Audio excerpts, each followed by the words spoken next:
Boa noite, gente. Desculpe aí, mas é que eu tava precisando fazer uma coisa aqui e realmente só eu poderia fazer. Iniciando agora a nossa aula do dia 4. Eu nunca sei, Jesus. 4 ou 5, tô perdida. 4. Dia 4 de junho, Penal 1, Santa Cruz, noite. Então, vamos lá. Nós estamos na nossa segunda apostila. Qual slide? Oi, Rafael. Esther, Adriele, Letícia, Júlia, Leandro.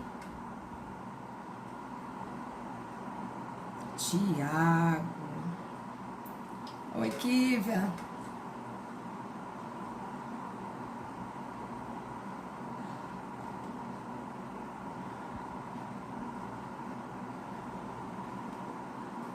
Setenta e um.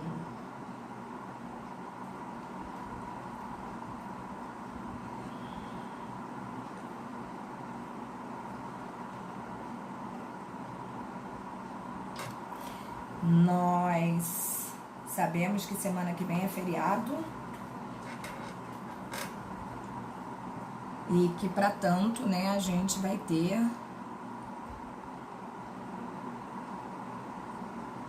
que tentar dar um gásinho hoje, né?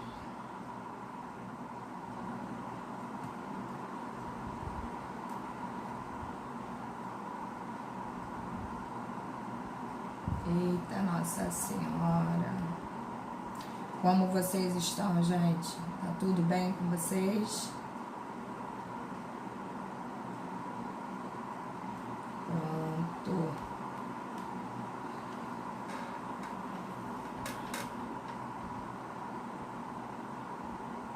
Adriele, eu vou fazer o seguinte com vocês. Eu ainda não sei, não será trabalho, tá? Provavelmente não será trabalho.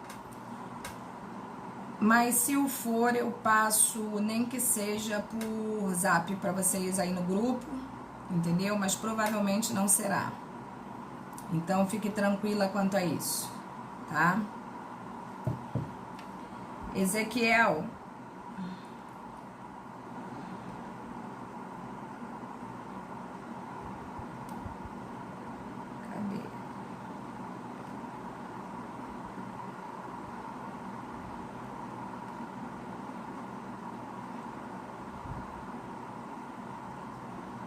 Cadê o Ezequiel? Opa! Como é que tu tá conseguindo gravar as aulas, Ezequiel?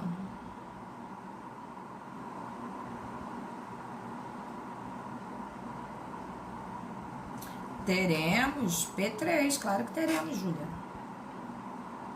Você grava o quê? No seu celular?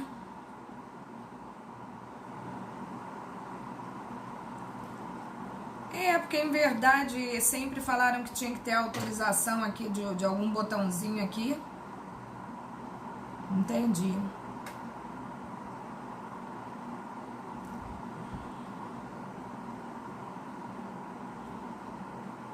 Entendi. Não, tranquilo.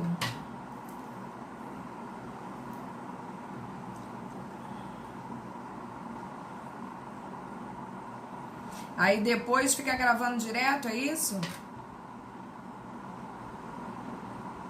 Entendi. Ok. Vamos lá. Bom, limites temporais, espaciais. Tá.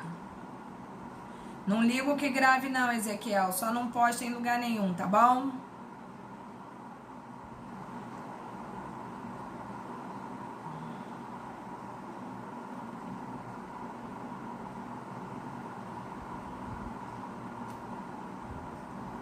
Ok, sem problemas. Sempre vai, Gislaine. Todas elas. Todas elas. Bom, vamos lá, né? Acabamos aí em limites temporais, espaciais e pessoais quanto à aplicação da lei penal. das hipóteses de conflito de leis penais no tempo.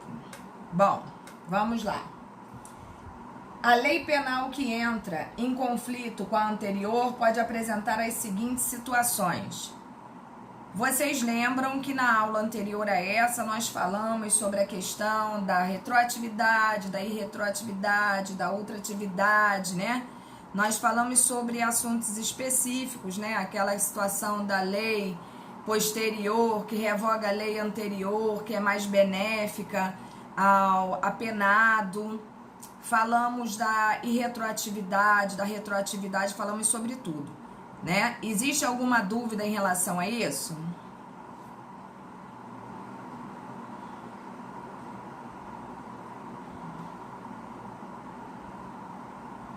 Não, né? Beleza, então vamos lá só nas hipóteses que podem ocorrer. E aí nós vamos ver que isso é muito fácil, que o assunto que vem agora nós praticamente já discutimos eles todos. Só botei ali o material para que vocês pudessem ter como se socorrer posteriormente, né? Caso de esquecimento, mas tudo que vocês vão ver aqui, vocês já viram. Vou tentar até não massacrar a cabeça de vocês, uma vez que vocês já viram tudo que está aqui. Então, só para que vocês entendam as hipóteses. Lei nova que suprime normas incriminadoras anteriormente existentes. É aquela situação que existia uma lei anterior, veio uma posterior, falando que essa conduta aqui não era mais crime. Então, diante dessas circunstâncias, nós temos abolício criminis, tá? Que é a abolição daquele crime. Então, dentro disso, lei posterior, que revoga lei anterior, com a situação de descriminalizar, né, aquela conduta, abolitio criminis. A lei nova incrimina fatos antes considerados lícitos. É uma lei nova que incrimina uma situação que aqui não era crime. Então, neste caso, quem praticou a conduta aqui não será alcançado por essa lei. A lei nova modifica o regime anterior, agravando o sujeito. É a famosa novatio legis impégius. É aquela lei que vem para prejudicar uma situação pré-existente. Então, neste sentido, não alcançará o cidadão aqui para prejudicar, e sim manterá o posicionamento em que ele se encontrava. E a lei nova que modifica o regime anterior, beneficiando o sujeito, que é a novatio legis in melius, né? Então, neste sentido, situação posterior veio melhorar a situação desse cara aqui. Neste caso, retroagirá e alcançará o sujeito. Tranquilo isso?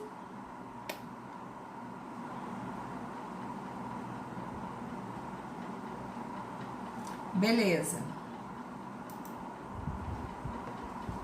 Para resolver essas situações, o Código Penal preceitua determinadas regras além dos postulados constitucionais retroreferidos, bem como o próprio artigo 2º do próprio Código Penal.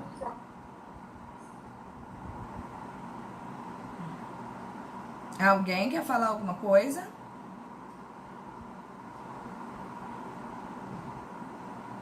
Bom, aqui nós temos abolitio criminis, né, a novatio legis, ou lei supressiva de incriminações. A lei nova suprime normas incriminadoras, como nós já vimos aqui atrás. Aquilo que deixa de ser crime não mais deve estar sendo discutido, né? Então, o fundamento da abrogação de uma lei que define um fato como infração supõe que o Estado já não o considera contrário aos interesses da sociedade. De novo, aqui vamos explicar toda a situação que nós já explicamos anteriormente. Olha bem, se o crime foi abolido, surgem as seguintes hipóteses. Ainda não foi movimentada a persecução criminal, ou seja, o processo ainda não começou em relação àquele cidadão. Então, neste caso, o processo não poderá sequer ser iniciado, uma vez que uma lei posterior aboliu a conduta que seria considerada criminosa.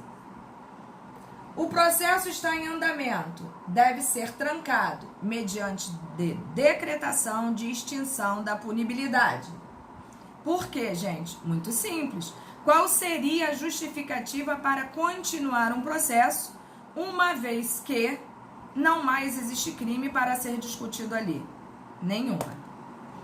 Terceira, já existe sentença condenatória com trânsito em julgado.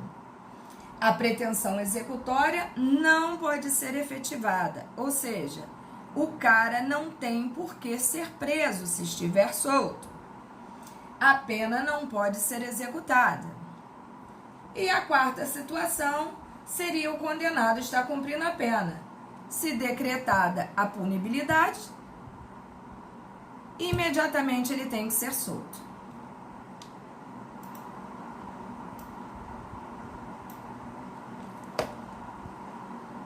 Aí vem a nova lei incriminando, né?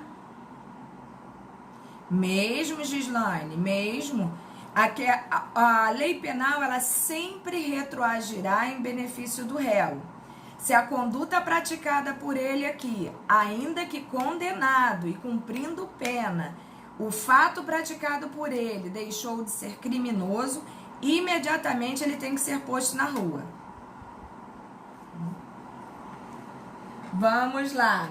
Entendeu, Gislaine?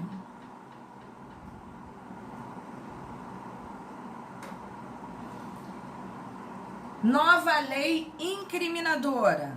Nós só estamos repetindo o material, tá, gente? Porque, na verdade, nós já debatemos isso aqui em demasia.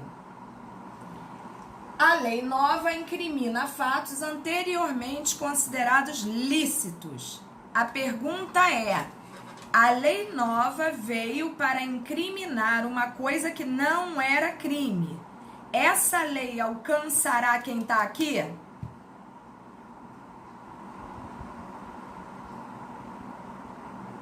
Não. Não. De forma alguma, tá? De forma alguma. Aí vamos lá. Se um dos requisitos do crime é a antijuridicidade, que seria exatamente a contrariedade do fato à norma, contida implicitamente na nossa lei penal, no nosso Código Penal. Se não existe lei, não há norma. Por quê? Não existe uma lei me proibindo daquilo ali. Se não há advertência do Estado proibindo determinada conduta e impondo uma sanção ao autor, ela é por ele considerada penalmente lícita. Quem a pratica não pode ser apenado. Se assim não fosse, não haveria garantia. O cidadão praticando uma conduta lícita hoje poderia, em consequência dela, ser condenado amanhã se a lei viesse posteriormente. Se nós pararmos para analisarmos, isso tudo tem a ver com o nosso princípio da legalidade no artigo 1º do nosso Código Penal. Não há crime sem lei anterior que o defina, nem pena sem prévia combinação legal. Então, neste sentido, uma nova lei que incrimina uma atitude que antes era lícita não alcançará o sujeito aqui.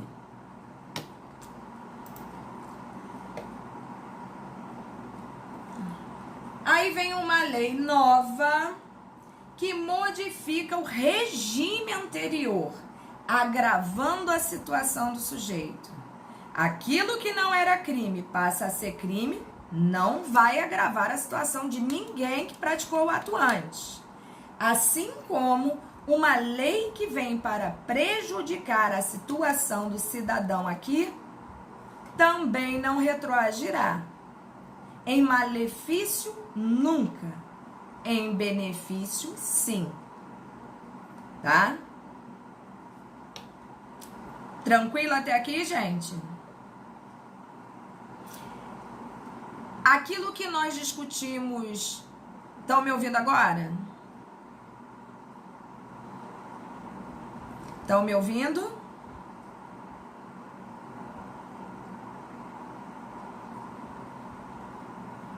Vocês estão me ouvindo? Vou tentar relogar então. Estão me ouvindo agora? Ok, então. Ok. O que eu estou falando para vocês é que quando nós falamos anteriormente, uma lei que incrimina situações que antes não eram crime, na verdade não incrimina, criminaliza, né? Uma coisa que antes não era crime, ela não pode alcançar o sujeito aqui atrás. Da mesma forma, quando uma nova lei vem prejudicando a situação do sujeito que estava aqui atrás e que cometeu determinada conduta, esta lei também não chegará a afetá-lo, correto?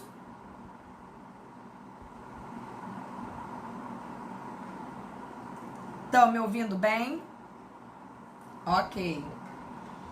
Por quê? Porque uma lei que vem para malefício do réu, que é o que a gente chama, que a gente fala de mala partem, ela não poderá retroagir para afetar ninguém aqui atrás.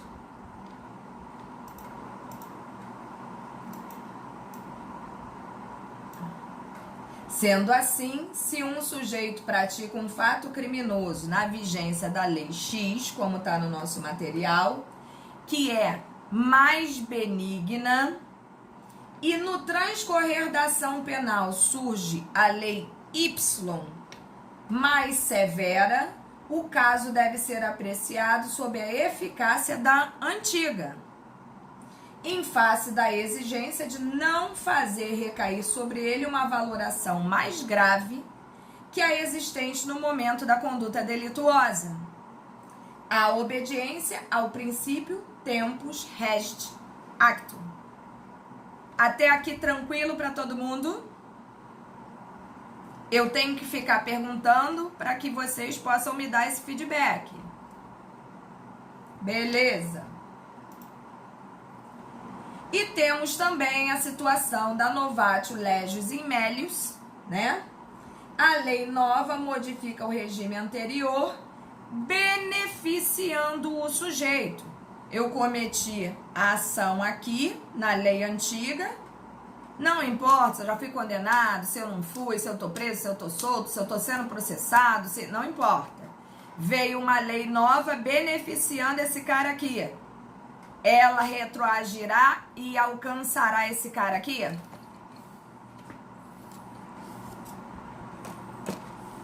Com certeza, né, gente? Em bona parte, sim. Se veio para beneficiar, não precisamos ter dúvida. Alcançará princípio da retroatividade da lei penal. Em benefício do réu, a lei retroagirá ao tempo do ato praticado. Keila, os nomes são muito parecidos, né? É porque, em verdade, usa-se muito latim. Na verdade, o que vocês têm que ter em mente é que tudo isso que eu tô colocando aqui, olha como é simples. É simples assim, ó. Aprendam isso com simplicidade. Vocês não precisam guardar todos esses nomes de uma única vez. A gente só vai conseguir pegar todo esse conhecimento depois lendo com calma, praticando, exercitando em Penal 2, que é o caso da Keila, é o caso da outra colega aí. Aliás, tem uns 4 colegas que fazem 1 e 2 juntos, são doidos. Mas, na verdade, o que a gente tem que guardar Eduarda, doidos mesmo. Mariana lá, tudo doida, ó. E tem um colega menino também. Tudo doido.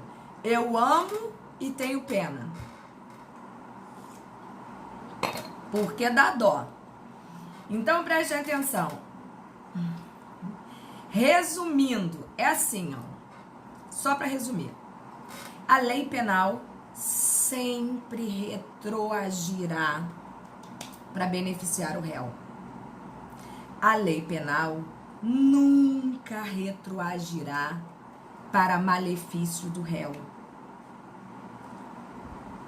Lei que começou a existir aqui falando que beliscar é crime, não alcançará quem beliscou alguém aqui. porque aqui ela não existia ainda. Só daqui para frente. Beliscar aqui é crime. Vem uma lei depois e fala assim, beliscar não é mais crime. Ah, não? Então esse cara aqui tá livre. Esteja ele preso, solto, respondendo processo, seja o que for. É simples assim. Entenderam?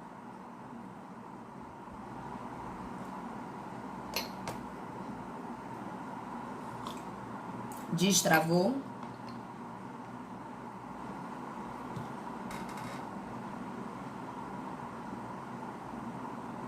Destravou. Todos me ouvindo?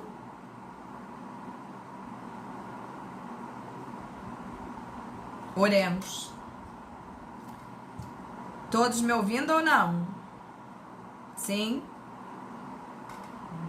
Isso tá uma piada, hein, gente? Vocês pegaram o que eu falei?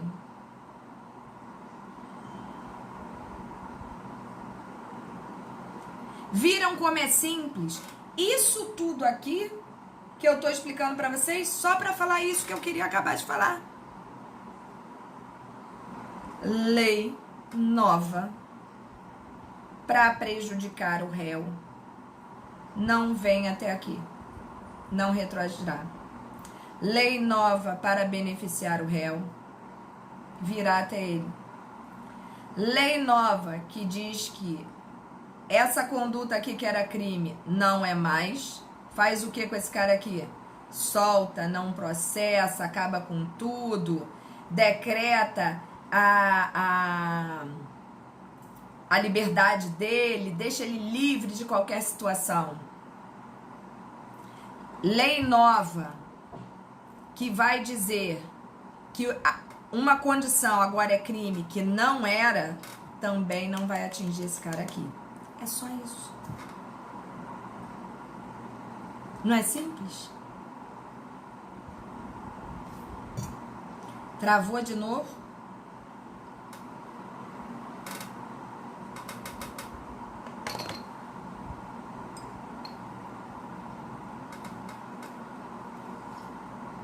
Tô desenhando? Caramba, tô nada. Vamos lá, gente. É porque vocês gostam das mãozinhas, né? Se eu tivesse em sala de aula, eu tava lá fazendo tudo no quadro. Beleza, então toda vez que eu não estiver usando as mãozinhas, vocês chamem minha atenção. Bom, aí vem da eficácia da lei penal no espaço, direito penal internacional. Os princípios aí, ó. Eu tô quase deixando a apostila para vocês estudarem e falando a minha linguagem com vocês, porque eu acho que vocês estão compreendendo melhor. Eu vou dar uma acompanhadinha ali e vou parar para explicar aqui com as minhas mãos para vocês. Então vamos lá. A lei penal é elaborada para viger dentro dos limites em que o Estado exerce sua soberania. E como cada Estado possui sua própria soberania, surge o problema da delimitação espacial do âmbito da eficácia da legislação penal. Olha, se eu estivesse em sala de aula, eu estaria desenhando para vocês um mapa do Brasil. Que, aliás, eu desenho muito bem o mapa do Brasil, só vocês vendo.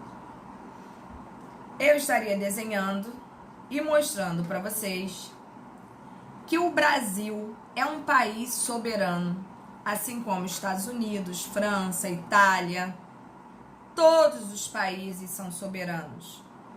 O que isso quer dizer? Que em regra, um não pode intervir no outro, inclusive dentro da própria legalidade.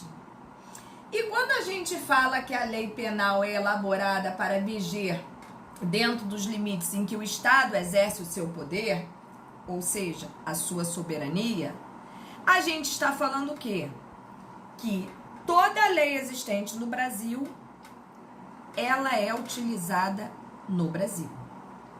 Portanto, tanto faz você cometer um crime no Amazonas, como você cometer um crime no Rio de Janeiro, em São Paulo ou Minas, que a lei que vai reger todo o território nacional é a mesma. A gente só tem que ter cuidado com uma coisa, para que a gente não compreenda errado. No Brasil, a lei vale para todos os estados. Por quê? Porque nosso direito é escrito, nosso direito é codificado. Ele está lá separado em leis, que é diferente dos Estados Unidos, que lá a gente tem um direito, isso aí, um direito chamado consuetudinário, que é um direito baseado nos costumes. Então lá, apesar da lei funcionar em todo o território nacional, cada estado se adaptou-se à sua própria lei, uma vez que lá depende dos costumes locais, diferentemente do Brasil, tá? Então fiquem espertos com isso. Mas como a gente mora no Brasil, está estudando no Brasil, e em verdade, neste momento, o que interessa pra gente é o Brasil, é só a gente entender o quê? Que a nossa lei foi gerada, foi criada e efetivada para todo o território nacional. Portanto, o mesmo crime que você cometer em qualquer um dos estados, a pena será a mesma. Vamos lá. A questão do âmbito de eficácia espacial da lei penal constitui matéria de direito penal internacional. Claro. Existem 5 princípios a respeito desta matéria. Princípio da territorialidade, que eu diria para vocês que é o que o Brasil adota, né? Está no artigo 5º do CP, é a regra geral adotada em todo o território nacional. Segundo este princípio, a lei penal só tem aplicação no território do Estado, que a determinou, ou seja, o Brasil determinou que a lei é funcional dentro do seu espaço territorial, sem atender à nacionalidade do sujeito ativo do delito ou do titular do bem jurídico lesado. É também denominado princípio territorial exclusivo ou absoluto, pois exclui a aplicação da lei penal de um outro país fora do seu território. É simples. Se eu sou brasileira e cometi o crime aqui, nada mais justo do que eu ser julgada, processada, condenada, seja lá, aqui. Assim como, se vier alguém de fora para cá e resolver fazer uma grande besteira aqui, da mesma forma ele responderá pelas leis do nosso país. Ninguém mandou ele fazer a besteira aqui. E a prova disso tudo que eu tô falando, a gente está falando agora a nível internacional, mas o maior exemplo que a gente tem para dar disso é a questão da territorialidade, da localidade, do espaço territorial. É que quando você comete um crime em Santa Cruz, você responde pelo Fórum de Santa Cruz, onde o crime foi praticado. Se você comete um crime em Campo Grande, responderá ali a circunscrição de Campo Grande. E por aí vai, gente. Então, por aí, aumentem, ampliem essa condição e vocês vão ver que quem comete crime em território brasileiro responderá pelas leis brasileiras. Lá na frente, quando a gente estiver lá quase no finalzinho da nossa apostila, nós vamos conseguir observar que esse princípio da territorialidade ali vai ter uma temperância. Ele vai ser considerado regra geral, territorialidade, mas por situações como tratados, convenções internacionais, existe uma temperança, porque a regra é isso aqui, mas existem as exceções, onde por acordos internacionais, por tratados de reciprocidade, Podem haver exceções quanto a essas circunstâncias, mas são mínimas. A regra é essa. Até aqui, beleza?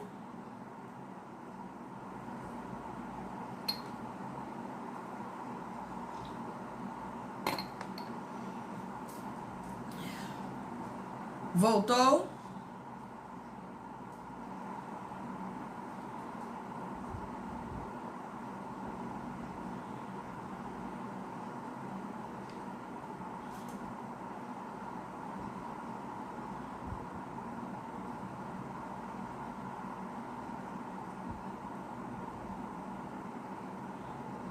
Voltou?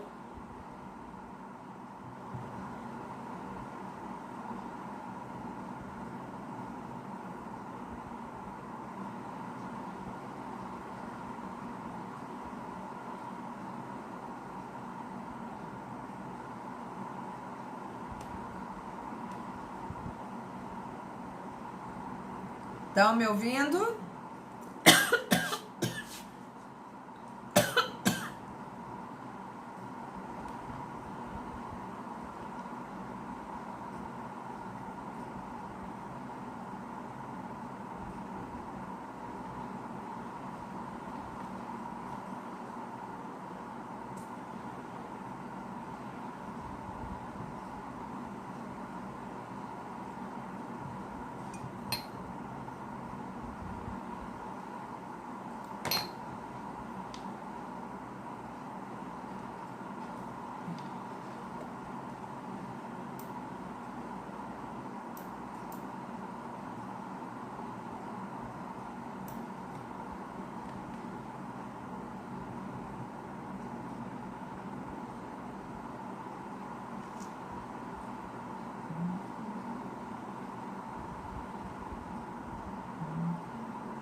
Vê se melhorou, gente.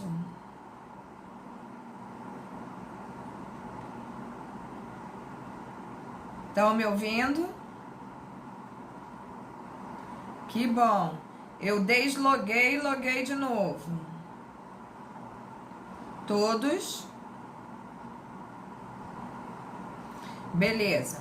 Então, para finalizar aqui o contexto do princípio da territorialidade que a gente estava falando, é que tem que valer as regras impostas pelo seu país, né, que é o Estado soberano, e que, para tanto, ele deve abranger todo o território nacional. Tranquilo quanto a isso? Tá. Possui 3 aspectos que o fundamentam: fundamento processual, o fundamento repressivo e o fundamento internacional. Olha bem, o processual, pois seria enorme a dificuldade em processar-se um cidadão em país que não aquele que foi praticado o delito. Imagine, gente, o cara pratica o delito aqui e ele vai responder no país de origem dele, lá nos Estados Unidos, lá na China, né? Imagina isso, como seria isso? Seria impossível, tá? A outra situação é a questão repressiva. Se nós pararmos para analisarmos, a situação repressiva é quase que a segunda característica, juntando-se, né, unindo-se a primeira característica da nossa pena. Que a primeira é o quê? Punir, intimidar e ressocializar, seria a terceira. Quando a gente fala da repressividade, como é que a gente intimidaria uma pessoa que matasse outra aqui e corresse para a China para cumprir a pena lá? Não existiria essa função. O cara mata aqui e vai para onde ele quiser? Então, perderia essa função repressiva e intimidatória, que é a primeira e a segunda características da pena no nosso país. Sendo assim, se a aplicação da pena ocorre em lugar diverso do local do crime, excluiria uma das funções da pena, que é exatamente a intimidativa.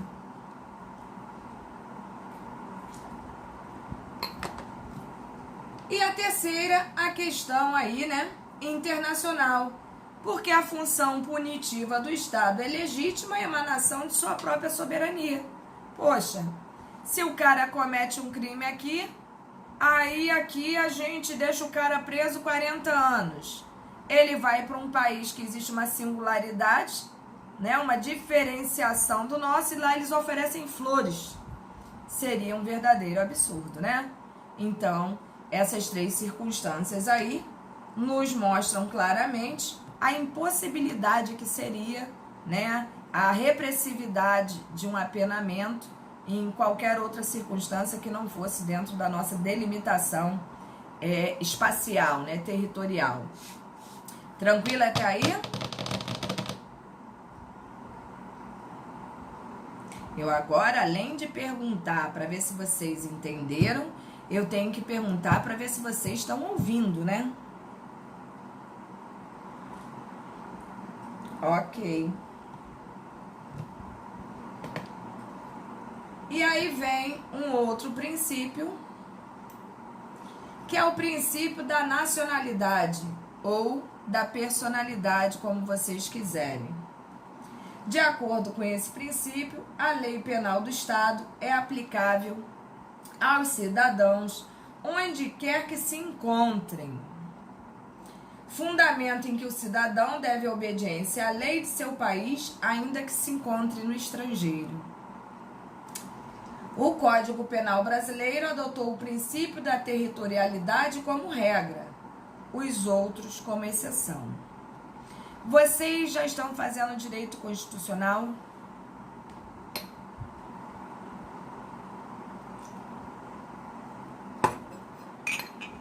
Ok. Vocês já aprenderam o artigo 12 da Constituição, que fala da nacionalidade?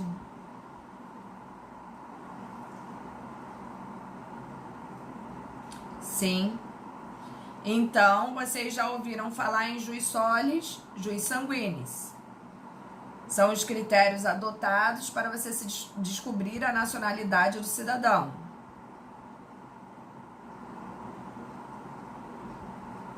Beleza. Então, vocês já também aprenderam que em circunstâncias muito ímpares, né? Muito assim, exceção mesmo, vocês podem encontrar-se em situações diferenciadas. Ah, é? Também, né? Sim. Em situações muito diferenciadas, né? Em situações assim muito loucas, em que a gente responderia dentro ou fora do nosso país, dependendo de certas circunstâncias das quais vocês já estudaram. Então, olha bem, a questão da territorialidade aqui nos diz o seguinte: o artigo 5º do CP, caput, aplica-se à lei brasileira sem prejuízo de convenções, tratados e regras de direito internacional ao crime cometido no território nacional. Isso nos diz muito claramente que, cometido o crime no país de origem, ou seja, nós brasileiros, responderemos aqui, óbvio. O Brasil não admite nem extraditar brasileiro nato, que dirá mandar a gente daqui para fora. Agora, se alguém de fora vem de lá para cá para cometer ato infracional, também responderá no nosso território. A contrário senso, se nós estivermos lá fora e cometermos um ato infracional também lá fora, estaremos sujeitos às leis daquele território, daquele Estado soberano, do qual minimamente teremos chances de vir para o Brasil responder aqui. A não ser que exista algum tratado, né? Alguma regra que disponha uma reciprocidade entre estes países, e aí sim poderá ser resolvido de forma diferente. Mas, via de regra, isso não acontece. Tranquilo até aqui?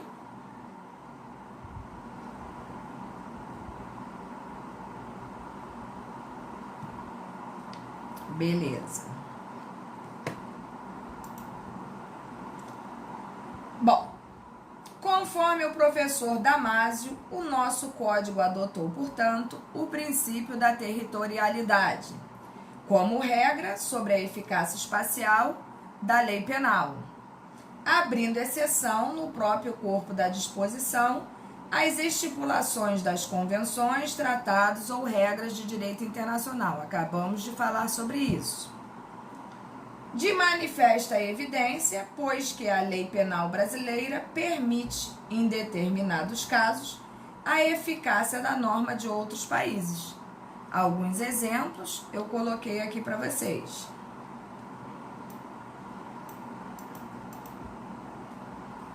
Se alguém comete um crime em uma jangada em alto mar, após naufrágio, ou nos destroços de um navio naufragado, a que lei fica adstrito? Pergunta difícil, né? E aí vem a resposta. Se a jangada foi feita com os destroços do navio, segue-se a lei da nação a que pertence o navio.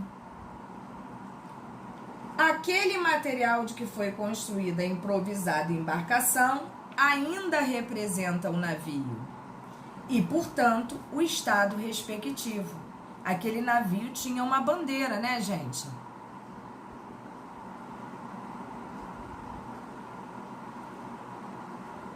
Como você justificaria isso para mim, Carol?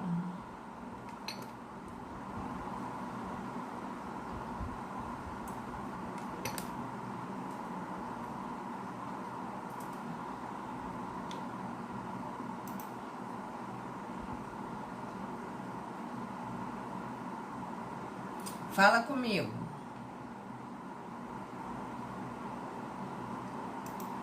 Sim. Mas por que você fez essa associação aí?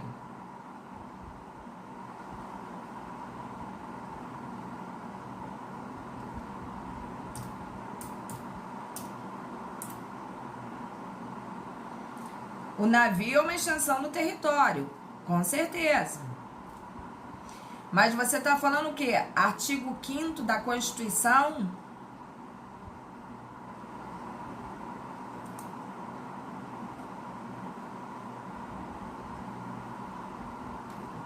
Só um minutinho que meu material acabou de cair aqui.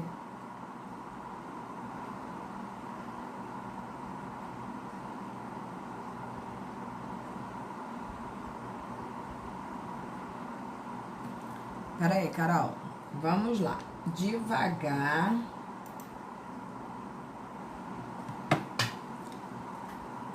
Professora Nananã, parágrafo 1º do artigo 5º, que a jangada é uma extensão do navio. E o navio é extensão do território. Código Penal. Se a jangada não for uma... Artigo 5º do Código Penal. Vou até ver aqui qual foi a analogia que você fez. Espera aí.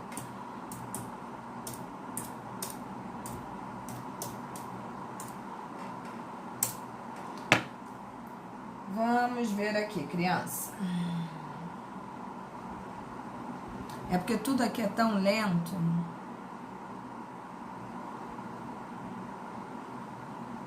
Até o meu material sumiu. Isso é só para você ter ideia.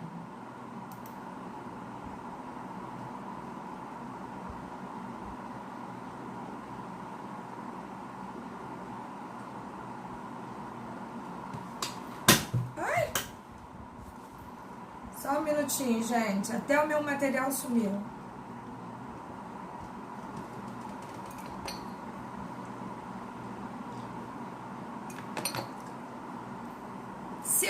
Se não me falha a memória, o artigo 5º fala sobre os tratados, convenções, não é isso? Que eu não consigo... Carol, não, olha só. A jangada, em verdade, não é exatamente isso que você está falando. O artigo 5º fala aqui, ó. Aplica-se a lei brasileira, sem prejuízo de convenções, tratados e regras de direito internacional, ao crime cometido no território nacional. O que a gente está falando aqui é um pouquinho diferente. Se você pratica o crime em território... Não, consegui aqui, ó. Tinha caído até meu material. Se você consegue... Vamos ver se eu consigo ser mais clara. O princípio da territorialidade diz que qualquer crime praticado em território nacional deve ser julgado, processado, julgado, condenado ou absolvido, dependendo do caso, em território nacional. Quando você me fez essa pergunta aqui, deixa eu voltar lá. Professora, para essa pergunta serve o parágrafo 1º do artigo 5º, que a jangada é uma extensão do navio. Eu acho que você fez meio que uma confusão, Caroline. Analisa comigo. Se eu digo que a jangada é feita de um destroço de um navio, vamos supor, brasileiro, obviamente responderá aos critérios legais do Brasil. Pouco importante em que lugar do mundo do mar estiver. Da mesma forma, por isso que eu perguntei para vocês se vocês já tinham aprendido o artigo 12 da Constituição.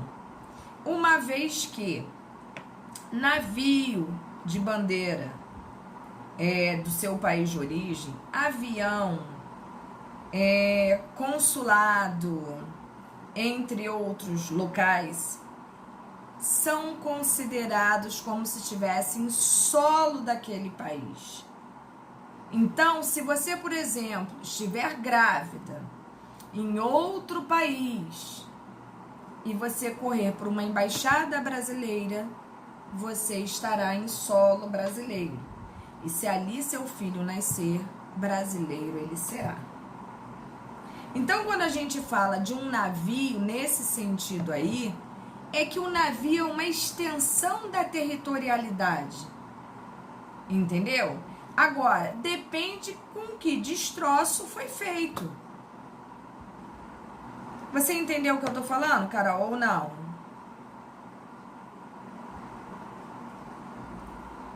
Mesmo?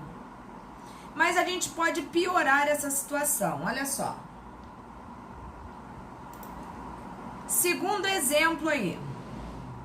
Se a embarcação foi feita com destroços de 2 navios, suponha-se o caso de abalroamento. Eles se chocaram, se estraçalharam e aí foi uma jangada feita com destroço de 2 navios. Suponha-se o caso do abalroamento. O que seria resolvido em relação a isso? Opina-se que o delinquente fica submetido à lei do seu próprio estado, aplicando-se o critério da personalidade. Por quê? Como foi feito com o material de ambos, cada um responderá aos critérios praticados, às leis praticadas, de acordo com o seu respectivo país. Deu para entender isso aí ou não, gente? Se não deu, eu volto e explico tudo de novo.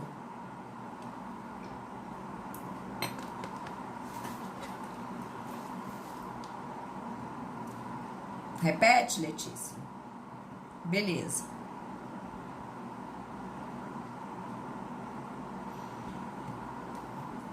Por isso que eu perguntei a vocês sobre essa questão da constitucional. A colega até falou, né, aí da questão do direito internacional, né? Quando quando a gente está, por exemplo, esse negócio de territorialidade, ele é tão pesado que ele interfere em circunstâncias assim ímpares. Imagine vocês que eu cometa um crime.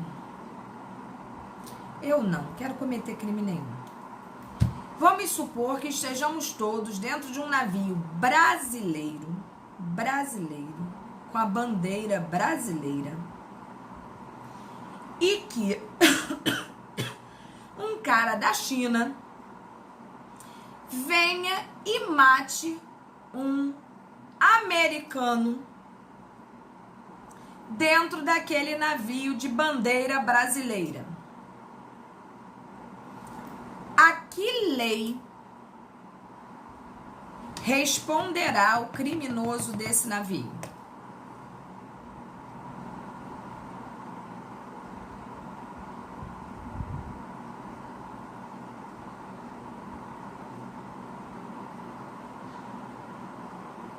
Só tô vendo uma pessoa responder aí, sou eu mesma.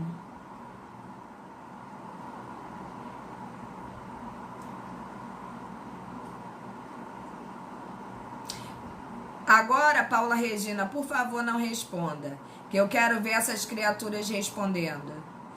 Por quê?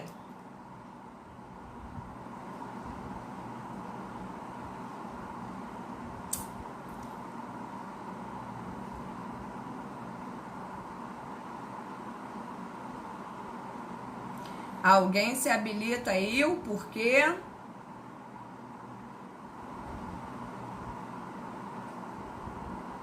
Porque o crime foi cometido em embarcação brasileira e, sendo assim, reconhecidamente uma extensão do território brasileiro.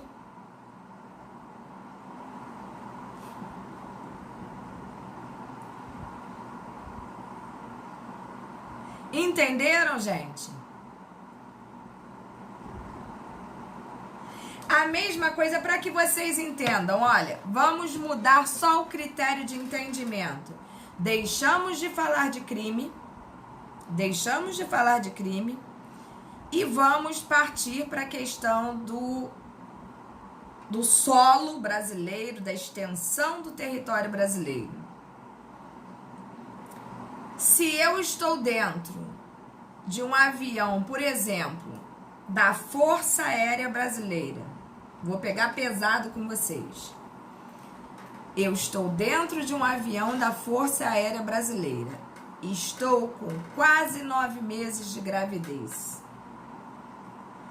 Mas o avião da Força Aérea Brasileira tá... Não me pergunte por quê, mas ele está sobrevoando o Japão. De repente eu começo a passar mal e vou parir o meu filho dentro daquele avião. Qual será a nacionalidade do meu filho?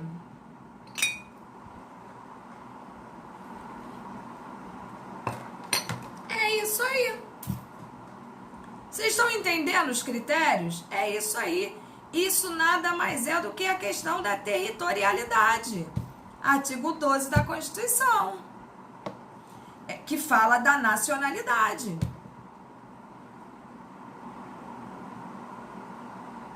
Fala, Keila. Abarroamento, uma porradinha. Brasileiro em serviço também, a serviço de seu país. Também funciona assim.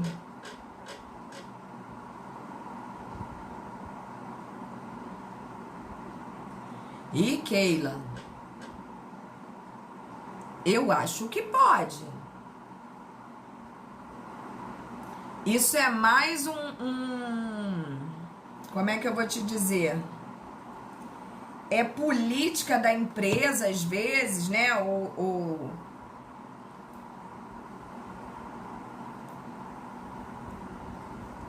Não, assim, eu vejo assim, se as pessoas descem geralmente, né? Você não precisa de um visto para descer num cais, numa coisa assim, para depois voltar pro... Isso é mais política internacional mesmo. Acho que cada país é que dá permissão ou não, né? Acredito que seja assim. Acredito.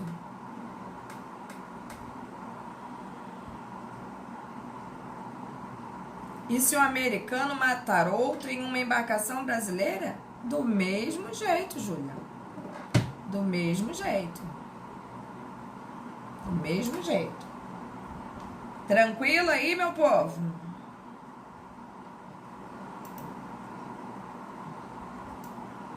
Beleza.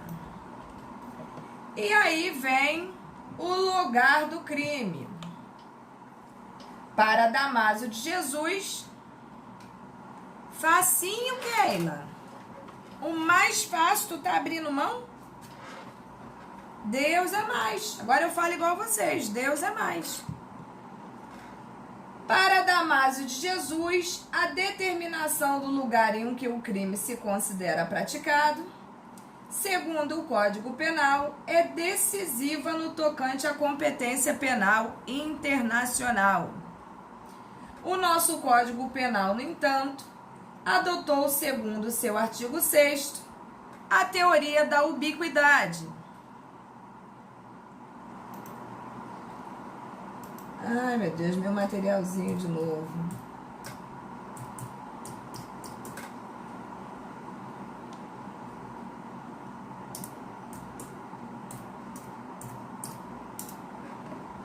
Bom, vamos lá. Considera-se praticado o crime no lugar em que ocorreu a ação ou omissão, porque crime não é só por ação, né? No todo ou em parte, bem como onde se produziu ou devia produzir-se o resultado. Então, é exatamente o que nós já falamos aqui, né? Então, a teoria da ubiquidade nada mais é do que toda essa explicação que nós demos aí nesse momento para vocês. E a extraterritorial...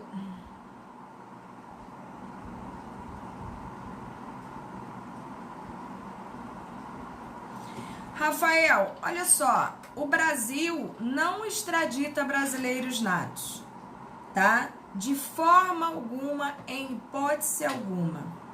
O Brasil jamais extraditará um brasileiro nato. E se for um brasileiro naturalizado, existem critérios para ver se isso vai ocorrer. Se o crime, por exemplo, foi praticado em outro país antes da naturalização dele no Brasil, aí poderá haver uma extradição dependendo da situação. Tudo são critérios, porque o Brasil também não extradita ninguém para países em que tenha pena de morte, pois nós não adotamos esse princípio da pena de morte. Então, são muitos critérios relativos a uma mesma situação, tá? Mas, como eu te falei, por uma questão de política criminal e internacional, que pode se dar por meio de tratados, convenções, acordos de reciprocidade, podem haver situações muito específicas, mas olha, eu diria para você assim que é muito específica mesmo, em que isso poderia acontecer. Mas fato é, brasileiro nato jamais será extraditado. Expliquei? Ou ficou dúvida ainda?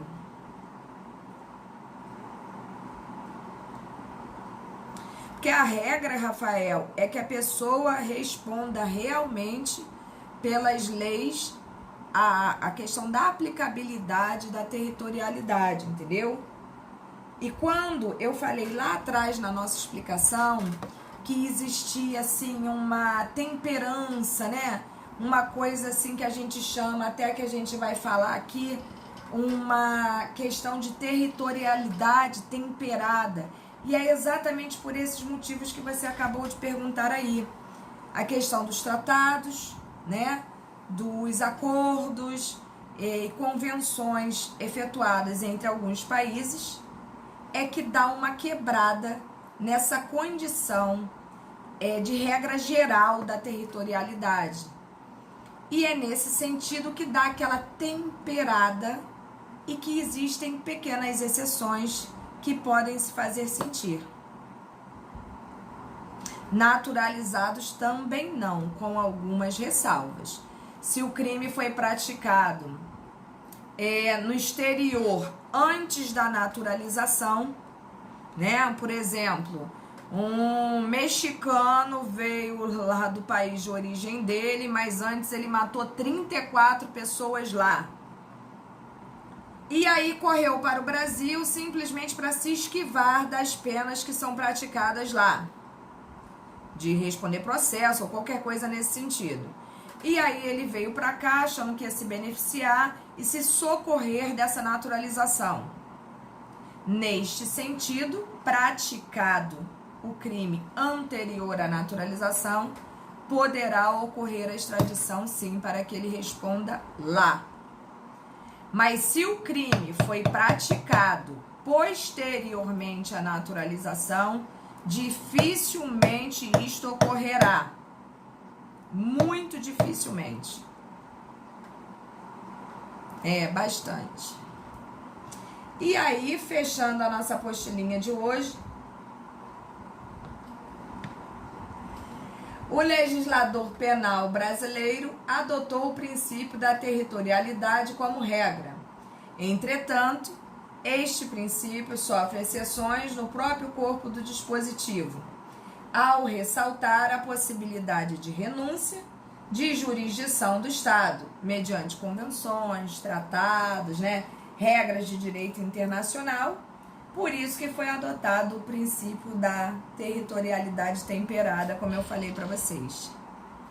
Até aqui tranquilo?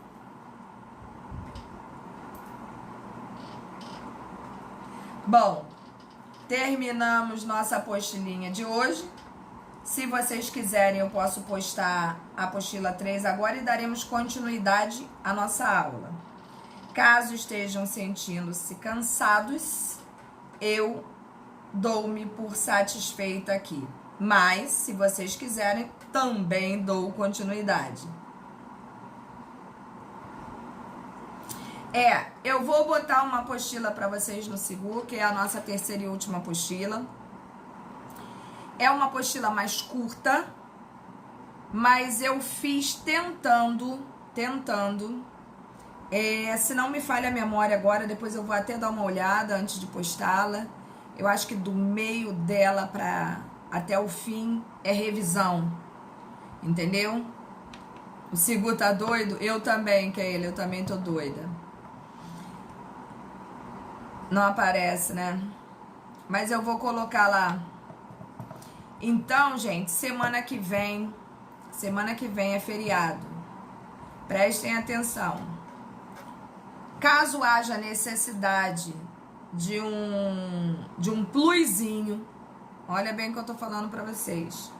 Caso haja necessidade de uma reposição qualquer para que vocês não fiquem prejudicados, a gente se reúne, vê um tempinho, uma hora que todo mundo possa, e eu dou esse plus para vocês. Tranquilo? Beleza. Então, um beijo no coração de vocês. Um final de semana de muita tranquilidade. Fiquem com Deus.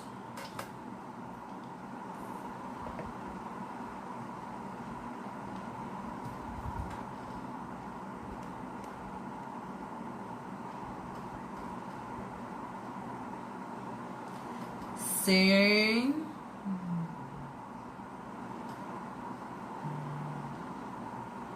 Acalma esse coração, Keila.